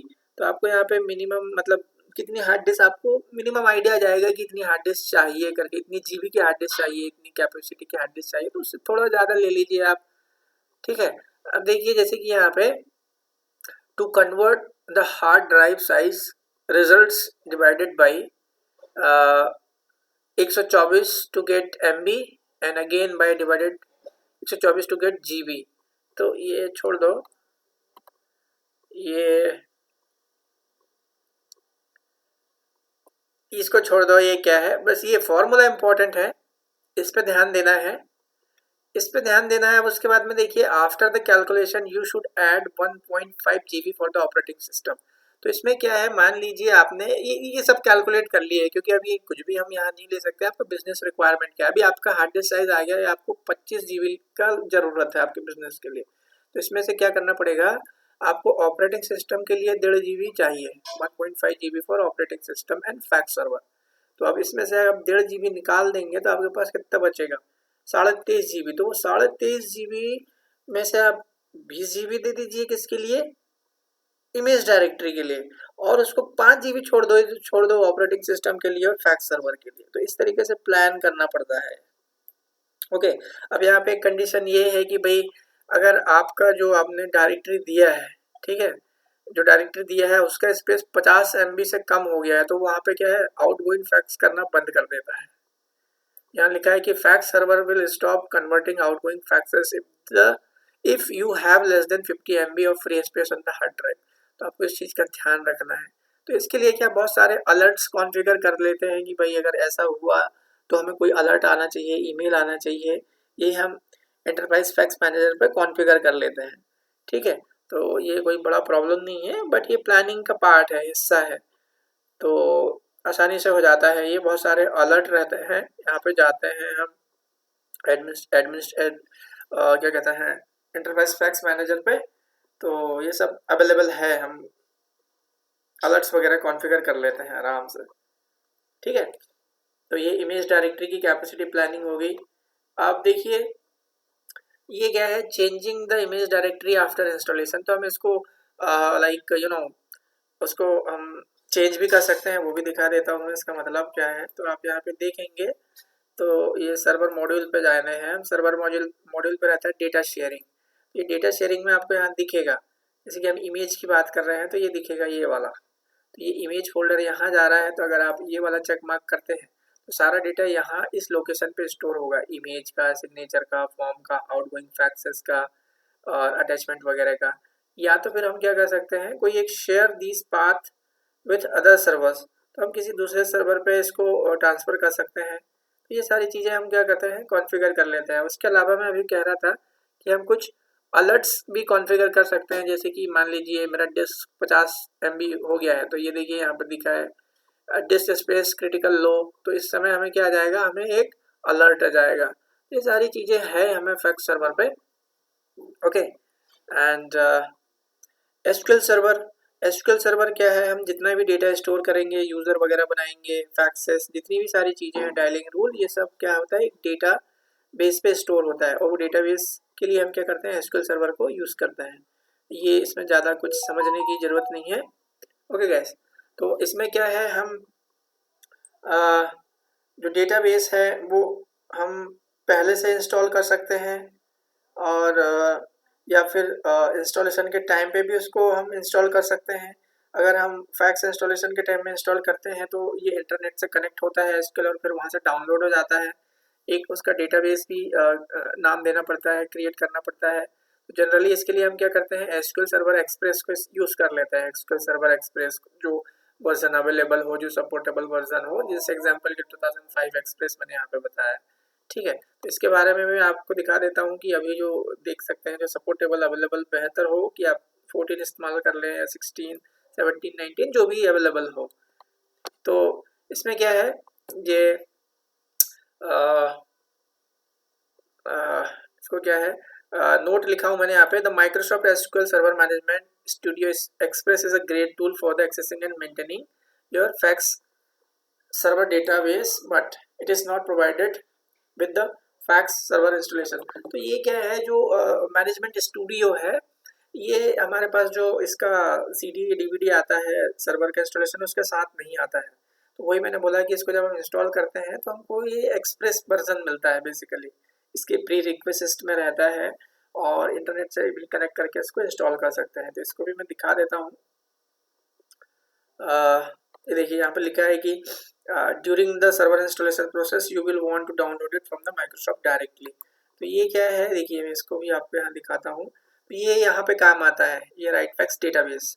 जब हम इसको इंस्टॉल करते हैं एसक्यूएल कनेक्टिविटी, तो हमको यहाँ पे डेटाबेस क्रिएट करना पड़ता है इंस्टॉलेशन के टाइम में। तो आप देख सकते हैं मैंने क्रिएट किया है राइटफैक्स डेटाबेस और राइटफैक्स ई। तो मैं आपको अगले वीडियो में दिखाऊंगा जब इंस्टॉलेशन के टाइम पे। और इसको आप यहाँ पे एक चीज़ और देख लीजिए कि जब हम, मेरे पास ये क्या है 2.0, ये क्या है, ओके ये इमेज है इसकी। तो हम इसको माउंट करते हैं तो इसको हम क्या है, ये प्री रिक्वेस्ट का एक फोल्डर होता है, यहाँ पे भी ये रहता है एसक्यूएल एक्सप्रेस। इसको इंस्टॉल करना पड़ता है, ये सारी चीज़ें इंस्टॉल करनी पड़ती है। नहीं किए तो फिर सेटअप के टाइम पे ये इंटरनेट से कनेक्ट होके डाउनलोड होके इंस्टॉल हो जाता है। अब इसके बाद में एसक्यूएल परमिशन जब हम कॉन्फ़िगर करते हैं तो कुछ परमिशन को चेक करना पड़ता है, परमिशन है कि नहीं, जैसे क्रिएट डेटाबेस की, क्रिएट टेबल की, क्रिएट प्रोसीजर की, व्यू, रूल, डिफ़ॉल्ट की, ये सारी परमिशन हमें देनी पड़ती है। तो मैं आपको दिखाऊंगा अगली वीडियो में। अब सर्वर सर्विसेज, मैंने सर्वर सर्विसेज के बारे में बता दिया आपको कि भाई ये क्या होती है, फंक्शन होती है बेसिकली, और इसको फंक्शन बोला जाता है सर्विस को। जितनी ज़्यादा सर्विसेज रहेंगी उतना ज़्यादा फंक्शन आपका सर्वर प्रोवाइड करेगा। ठीक है, तो जैसे कि अगर आपके पास एक सर्वर पे आपने डॉक ट्रांसपोर्ट या 5 सर्विसेज इंस्टॉल कर दी है, अब उसके ऊपर हैवी लोड हो गया है, तो उस कंडीशन में क्या कर सकते हैं, आप एक दूसरा सर्वर ले सकते हैं जिसमें, और इसमें 3 छोड़ सकते हैं आप। पहले वाले में 3 सर्विस छोड़ सकते हैं, जो 2 सर्विस है वो दूसरे सर्वर पे इंस्टॉल कर सकते हैं। तो उस सर्वर को क्या बोलते हैं, जैसे कि ये है, इतनी सारी सर्विसेज आपकी एक सर्वर पे रन हो रही है, तो इसमें से आप इतनी सर्विस एक सर्वर को इंस्टॉल कर सकते हैं, बाकी की सर्विस दूसरे सर्वर को इंस्टॉल कर सकते हैं।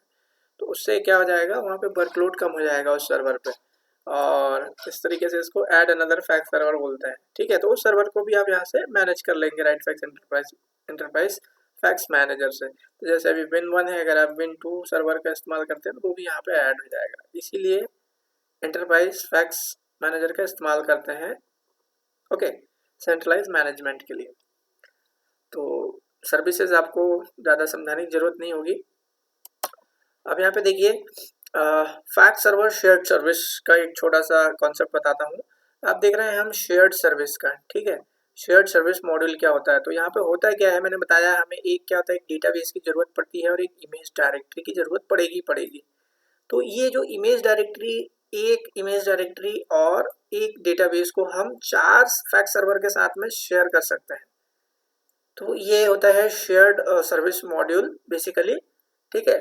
आई होप कि मैंने बहुत ही सिंगल लैंग्वेज में और भाषा में आपको समझाया कि हम एक डेटाबेस को 4 फैक्स सर्वर के साथ में शेयर कर सकते हैं।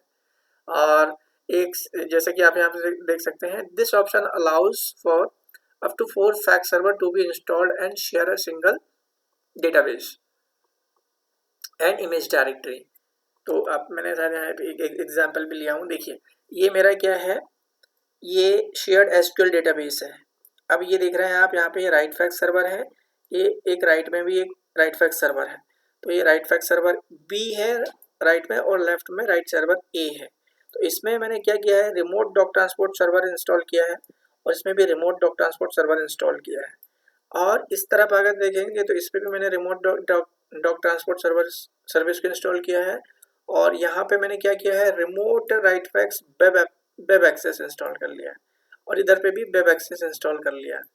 तो ये क्या हुई, 3 सर्विस इस सर्वर पे है, 3 सर्विस इस 2 सर्विस इस सर्वर पे है, और हम ये सारा का सारा काम कहाँ रख रहे हैं, एक एसक्यूएल डेटाबेस पे रख रहे हैं। अब इसी तरीके से मुझे क्या है, जो इमेज डायरेक्टरी है वो मैंने उसके लिए एक सेपरेट सैन ले लिया, या फिर नेटवर्क शेयर्ड फोल्डर ले लिया, ठीक है, या कहीं ड्राइव शेयर्ड ड्राइव ले लिया, तो दोनों सर्वर का डेटा वहां पे जा रहा है। इसे क्या बोलते हैं हम, shared service module. I hope guys ये भी बहुत ही क्लियर होगा, इसमें कोई डाउट नहीं होगी, कोई कंफ्यूजन नहीं होगी, ओके। आगे बढ़ते हैं।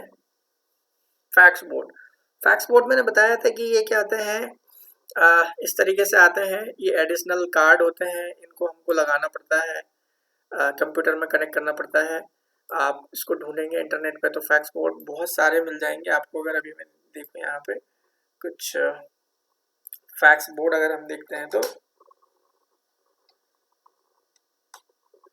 बहुत सारे फैक्स बोर्ड आ जाएंगे। तो इसमें बहुत कॉमन है, ये देखिए ये फैक्स बोर्ड है सब। इसमें बहुत कॉमन जो अभी इस्तेमाल है वो ब्रुक रूट फैक्स बोर्ड चल रहा है, ठीक है। जो यही वाला अभी मेरे पास भी यहाँ पे भी सेटअप पे कॉन्फ़िगर है ब्रुक रूट का। इसमें फिर से डॉक ट्रांसपोर्ट पे जाएंगे हम, ये कहाँ नीचे आ गया, ओके कोई बात नहीं, इसको मैं बाद में कर लूँगा। ये ब्रुक रूट ही है, और यहाँ पे जाएंगे तो ये कुछ SR140 का मेरे पास यहाँ पे अवेलेबल है, और ये बहुत सारी अवेलेबल वैरायटीज अवेलेबल है और ऑपरेटिंग सिस्टम के सपोर्ट के हिसाब से। तो इसमें भी ध्यान रखना पड़ता है कि भाई आपने जो हार्डवेयर कंप्यूटर सर्वर खरीदा है वो इतना बड़ा है कि नहीं, कि उसमें ये कार्ड लग जाए, उसमें PCI स्लॉट है कि नहीं है। अगर आप ये वाला सर्वर लिए, आपने एक फिजिकल सर्वर, ठीक है, खरीदा, अब इस पे आप इसको इंस्टॉल करते हैं, तो ये क्या कहलाएगा, आपका रिमोट डॉक ट्रांसपोर्ट सर्वर कहलाएगा, रिमोट डॉक ट्रांसपोर्ट। क्योंकि आप इसको सेपरेटली, सिर्फ इसको सेपरेटली आप इस पे ये कार्ड कनेक्ट कर रहे हैं, और इस पे आप फिर PRI लाइन ले रहे हैं एग्जाम्पल के लिए, कम्युनिकेशन के लिए, तो ये आपका रिमोट डॉक ट्रांसपोर्ट सर्वर कहलाएगा। तो इसमें भी बहुत सारी चीज़ें हैं, आप यहाँ पे देख सकते हैं। There are different model and they come in many shape and size. बहुत सारे अलग अलग मॉडल है, साइज है, आकार है, ठीक है गाइस। तो ये है, अगर आप इसको सेपरेटली इंस्टॉल करना चाहें तो सेपरेटली इंस्टॉल कर सकते हैं। अगर कार्ड है तो इसको सेपरेटली इंस्टॉल करते हैं, basically remote doc transport server बोलते हैं इसको फिर, ठीक है, उसका नाम ऐसा पड़ जाता है, और काम वही रहता है उसका, फैक्स को सेंड रिसीव करने के लिए। अभी इसी से फिर हमको चैनल मिलेंगे, चैनल सेंड रिसीव के लिए। और ये जो लीज लाइन, कोई भी लाइन लेंगे, फॉर एग्जांपल मैं बात करता हूँ PRI की, तो PRI यहाँ पे आगे कनेक्ट हो जाएगी। तो ये काम रहता है फैक्स बोर्ड का। तो बहुत सारी कंसिडरेशन है इसमें भी, आप यहाँ पे देख सकते हैं, ओके। एंड ये कैसे कनेक्ट करते हैं मैं अगले वीडियो में बताऊंगा जरूर। तो एक चीज़ इसमें है कि जो हमारे पास ये जो फैक्स पोर्ट रहते हैं इनका खुद का एक प्रोसेसर होता है और खुद की रैम होती है। ठीक है गाइस, ये एक चीज़ ध्यान रखना। आगे बढ़ते हैं। तो मैंने बताया कि बहुत सारे कंपनीज हैं जो बनाती है, लेकिन ये ब्लू रूट थोड़ा काफ़ी पॉपुलर है ये मार्केट में। ठीक है। एंड इसके बाद में बोर्ड का कंसिडरेशन यही है कि भाई how many fax channel and what board model you need. तो आपको ये देखना है कि आपका चैनल रिक्वायरमेंट क्या है, उसके हिसाब से कौन सा मॉडल आपकी रिक्वायरमेंट को फुलफिल कर रहा है। ठीक है। और do you have any existing voice over IP. अगर आपके पास ऑलरेडी वॉइस ओवर आईपी है तो आपको वहाँ पे फिर फैक्स की ज़रूरत नहीं है, बोर्ड की ज़रूरत नहीं है। आप वहाँ पे क्या है, फैक्स ओवर आईपी कॉन्फ़िगर कर सकते हैं आराम से। ये सारी चीज़ें भी देखनी पड़ती है, आपकी रिक्वायरमेंट आपके पास क्या अवेलेबल है। आपके पास को ये भी देखना है कि do you have the right server for the job. भी नहीं है, इसका मतलब ये है कि आपके पास जो फिजिकल सर्वर है उसमें आपको पीसीआई स्लॉट है कि नहीं है, पीसीआई ये स्लॉट है कि नहीं है। अगर आपने पीसीआई ई स्लॉट का कार्ड लेके आ गए और आपके सर्वर में पीसीआई ई स्लॉट का स्लॉट कार्ड सपोर्टेड नहीं है तो उस टाइम पे आपको फिर से दूसरा खरीदना पड़ेगा। तो ये सारी चीज़ें क्या होती है, आपको कंफर्टेबिलिटी देखनी पड़ेगी। अब इसके बाद में मदरबोर्ड जो जो सर्वर का मदरबोर्ड है वो भी देखना है कि भाई ये कंफर्टेबिलिटी देखनी है कि उसमें ये कंफर्टेबल है कि नहीं फैक्स बोर्ड के साथ में। ठीक है। तो ये सारी चीज़ें आती है जब हम ये सेटअप लगाते हैं, परचेज करते हैं। और उसके बाद में do you know what your telecommunication options are. आपके पास टेलीकम्युनिकेशन के लिए क्या है, जैसे कि आप क्या उसमें फ़ोन लाइन यूज़ कर रहे हैं, उसमें लूप स्टार्ट लाइन्स है कि नहीं है, तो वो सेंड रिसीव कर सकते हैं कि नहीं, one call at a time है कि नहीं। ये सारी चीज़ें देखनी पड़ती है जब हम ये सारा सेटअप करते हैं। उसके अलावा देखिए DID ट्रंक, आपके पास क्या, आपके पास DID ट्रंक है तो DID ट्रंक क्या होता है इसकी जानकारी होना चाहिए। DID trunk is an analog incoming only line. Okay, तो इसमें ये एनालॉग इनकमिंग ओनली लाइन है और ordered from a phone company and used for DID routing. Some of the feature and consideration of DID trunk are। तो इसमें कुछ चीज़ें हैं जैसे कि देखिए ये क्या करती है, a block of number is assign to a trunk. तो एक ट्रंक को क्या है, ये कि ब्लॉक असाइन कर देती है नंबर का। तो इन सब चीज़ों का ध्यान रखना है। इसको अगर आप इंस्टॉल करा रहे हैं तो कंपनी जो प्रोवाइडर है उससे ही इंस्टॉल कराएं। ठीक है। और इसके बाद में आप देख सकते हैं कि और क्या क्या चीज़ें हैं। मैं तो जस्ट बेसिक दे रहा हूँ यहाँ पे आपको इन्फॉर्मेशन। और जब आप यहाँ पे देखिए व्हेन यू ऑर्डर DID, अगर आप DID ले रहे हैं फ़ोन कंपनी से तो आप उसको बोलिए कि भाई मुझे ट्रंक टाइप जो चाहिए वो लूप स्टार्ट टाइप चाहिए, सर्विस टाइप जो चाहिए वो विंग चाहिए, और सिग्नलिंग के लिए मुझे DTMF चाहिए, और डिजिट के लिए मुझे कम से कम 4 डिजिट का मेरे को इसमें सपोर्ट करना चाहिए। ये डिजिट भी मैं आपको दिखा देता हूँ, ये राउटिंग का कोड होता है एक्चुअली। जब हम ये लेते हैं तो आप यहाँ पे देख सकते हैं ये DID सेटिंग करनी पड़ती है कि ये कितने नंबर की DID राउटिंग के लिए इस्तेमाल होगा। और इसके अलावा ये देखिए ये लिखा है DTMF राउटिंग।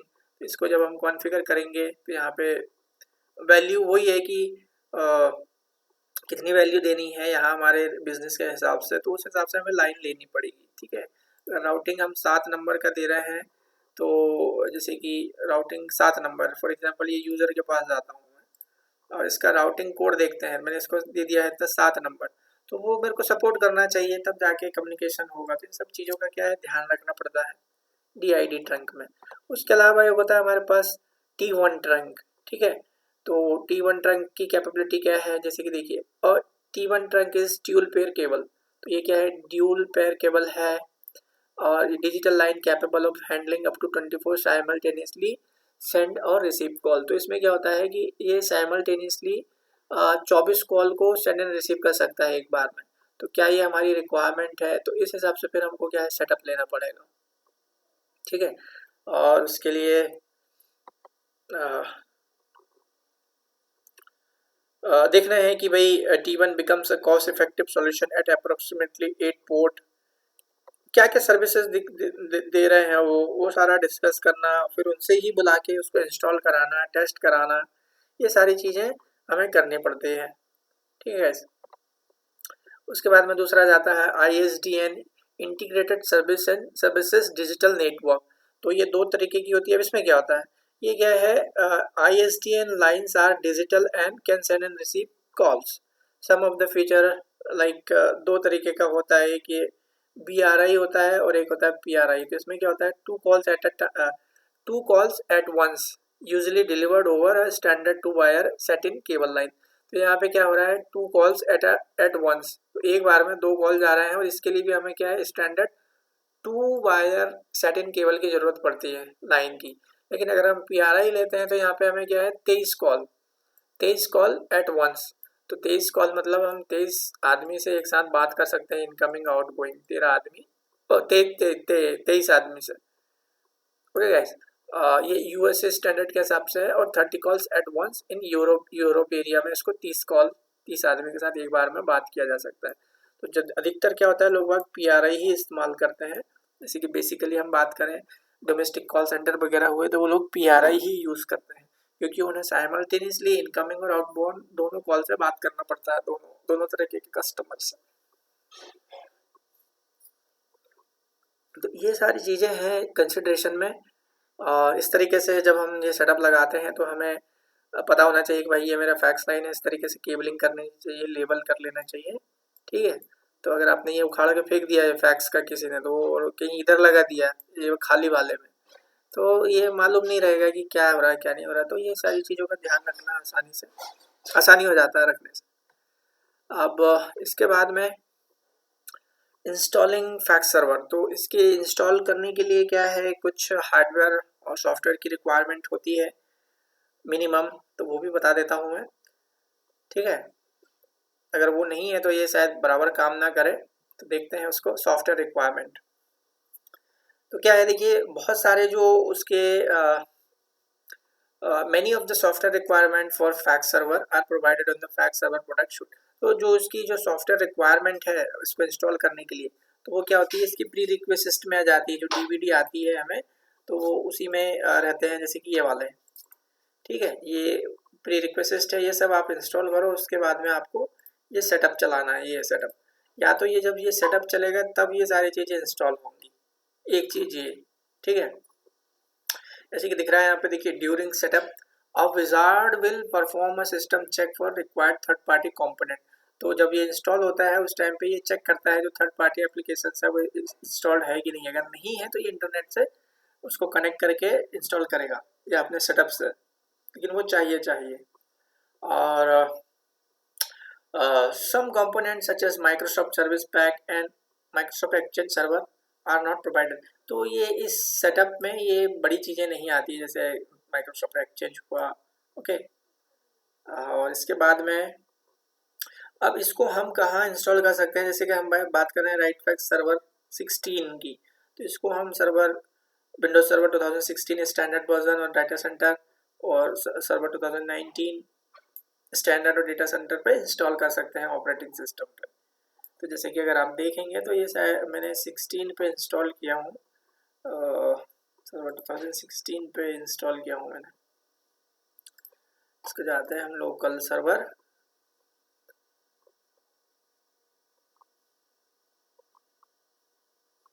तो ये देख रहे हैं आप Microsoft Windows server 2016 standard evaluation version पे, ओके गाइस। तो ये इंस्टॉल करने के लिए कि हम कहाँ इंस्टॉल कर सकते हैं, अब एडिशनल सर्वर रिक्वायरमेंट, इसके लिए क्या होता है, IIS भी इंस्टॉल करना पड़ता है, ओके। इसके बाद में हमको एक Windows account to run RightFax services, एक सर्विस अकाउंट क्रिएट करना पड़ता है, और वो जो सर्विस अकाउंट होता है वो लोकल एडमिनिस्ट्रेटर ग्रुप का मेंबर होना चाहिए, ठीक है। तो ये मैं आपको आगे बताऊंगा। और इसके बाद में हमको कुछ नेटवर्क पोर्ट रिजर्व रहते हैं, वो इंस्टॉलेशन के टाइम पे बताऊंगा। उसके बाद में update for universal C run time in Windows, ये इंस्टॉल करनी पड़ती है। To run web admin and remote service must be sent to domain account, okay. और इसके अलावा देखिए ये RightFax postscript printer driver install करना होता है, MSMQ इंस्टॉल करना होता है, पावर सेल इंस्टॉल करना होता है, माइक्रोसॉफ्ट प्राइमरी इंटरऑपरेबिलिटी असेंबली 2005 ये जो लेटेस्ट अवेलेबल हो वो इंस्टॉल करना पड़ता है। Microsoft visual C++ run time components install करना पड़ता है, .NET इंस्टॉल करना पड़ता है, और माइक्रोसॉफ्ट विंडोज इंस्टॉलर। तो ये सारी चीज़ें हमको इंस्टॉल करना है। क्रिस्टल रिपोर्ट ये बहुत इम्पोर्टेंट है। तो अगर आप देखेंगे यहाँ पे तो ये सब इसके अंदर पड़ा हुआ है। मैंने जितनी चीज़ें बोली अभी वो सब है इसके अंदर, ये सब इंस्टॉल करना पड़ता है। ओके गाइस, तो आप देखेंगे तो ये सब है। जैसे कि मैं आपको कुछ रन करके दिखाता हूँ यहाँ पे। इसको रन करके देखते हैं ये क्या आ रहा है। ये कुछ अजीब सा आइटम आ गया। ये सी रन टाइम देखते हैं, वो क्रिस्टल वाला होगा। देखिए मैं बोल रहा था ना, ये सैप क्रिस्टल रिपोर्ट्स, ठीक है। तो ये दिख रहा है यहाँ पे, ये पहले ही इंस्टॉल्ड है इसलिए पूछ रहा है रीइंस्टॉल करना है रिमूव करना है करके। तो ये सब क्या है, हमको इंस्टॉल करना पड़ता है। उसके बाद में ओके, जब हमें इसको इंस्टॉल करना है तो हमको जो सर्विस अकाउंट बनाते हैं उससे लॉगिन करना है, ठीक है। वो मैं आपको आगे दिखाऊंगा। आप एसक्यूएल सर्वर की रिक्वायरमेंट है कि भाई आप क्या क्या इस्तेमाल कर सकते हैं, तो इसमें से कोई भी आप एक सिलेक्ट कर सकते हैं जो आपके पास अवेलेबल हो, ठीक है, डेटाबेस के लिए। और मिनिमम हार्डवेयर रिक्वायरमेंट 2.6 गीगाहर्ट्ज का हमारे पास प्रोसेसर होना चाहिए, कम से कम 1 GB रैम होना चाहिए और 10 GB फ्री स्पेस होना चाहिए। और ये 10 GB फ्री स्पेस किसके लिए है, ऑपरेटिंग सिस्टम के लिए है और फैक्स सर्वर इंस्टॉलेशन के लिए है। बाकी जो हमारे पास जो फैक्स डॉक्यूमेंट आएंगे उसके लिए 35 KB पर डॉक्यूमेंट के हिसाब से हमें अलग से इमेज डायरेक्टरी क्रिएट करनी है। तो ये मिनिमम रिक्वायरमेंट है। जो हमारा CPU हम सपोर्ट ले सकते हैं वो सिंगल या ड्यूल CPU का सिस्टम ले सकते हैं। और ये तो फिर क्या बेसिक चीज़ें हैं, ये हुई मिनिमम रिक्वायरमेंट। लेकिन जो रिकमेंडेड रिक्वायरमेंट है वो भी देख लेते हैं। कम से कम आपके पास 3.6 GB गीगाहर्ट्ज का प्रोसेसर होना चाहिए, पेंटियम होना चाहिए, उससे ऊपर हो जाए। मेमोरी कम से कम 2 GB, ये रिकमेंडेड है कि इतना होना चाहिए। अगर इतना नहीं है तो 1 GB कर सकते हैं, जो पिछला स्लाइड में देखें इस पे। लेकिन ये डिपेंड करेगा कि आपका लोड कितना है फिर से। ओके, और 10 GB फ्री स्पेस, यहाँ पे भी आप ड्यूल CPU सिस्टम लगा सकते हैं। DVD ड्राइव होना चाहिए DVD चलाने के लिए, रन करने के लिए। तो गाइस, ये था आज का वीडियो। इतनी इन्फॉर्मेशन मैं आप लोगों के साथ शेयर करना चाह रहा था।